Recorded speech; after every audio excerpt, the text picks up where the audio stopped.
தென்காசியில பார்த்தோம் அப்படின்னா, சமீபத்தில தான் அரசு போக்குவரத்து கழகம் சார்புல புது பேருந்துகள் இயக்கப்பட்டுச்சு. ஆனா, இன்னைக்கு ஒரு பேருந்து பழுதாகி நின்றுருக்கு. அதனால அந்த கண்டக்டர் என்ன பண்ணியிருக்காரு அப்படின்னா, இருக்கிற எல்லாரையும் இறக்கி விட்டுட்டு, ஆண்கள மட்டும் கூப்பிட்டு அந்த பேருந்த தள்ளுனீங்க அப்படின்னா சீக்கிரமே ஸ்டார்ட் ஆயிரும்னு சொல்லியிருக்காரு. ஆனா, நிலைமை எந்த அளவுக்கு மோசமாயிருக்குன்னா, ரொம்ப தூரம் தள்ளிட்டு போயும் பேருந்து கடைசி வரைக்கும் ஸ்டார்ட் ஆகவே இல்ல. எவ்வளோ ட்ரை பண்ணியும் ஒண்ணுமே வொர்க் அவுட் ஆகல.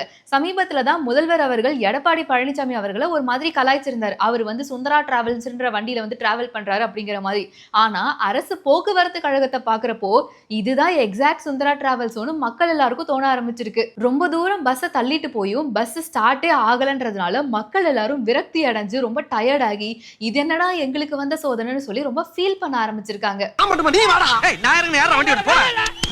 இதுல அக்செப்டே பண்ணிக்க முடியாத விஷயம் என்ன அப்படின்னா, புதுசா இயக்கப்பட்ட அரசு பேருந்தே பழுதாகி நிக்குது அப்படிங்கிறப்போ, முன்னாடில இருந்து ஓடிக்கிட்டு இருக்க அரசு பேருந்துகளோட கண்டிஷன் இப்ப என்ன? எந்த அளவுக்கு மோசமான நிலையில பேருந்து ஓட்டுநர்கள் இப்ப பேருந்த இயக்கிட்டு இருக்காங்கன்றத நினைக்கிறப்போ தான் லைட்டா பக்குன்னு ஆவுது.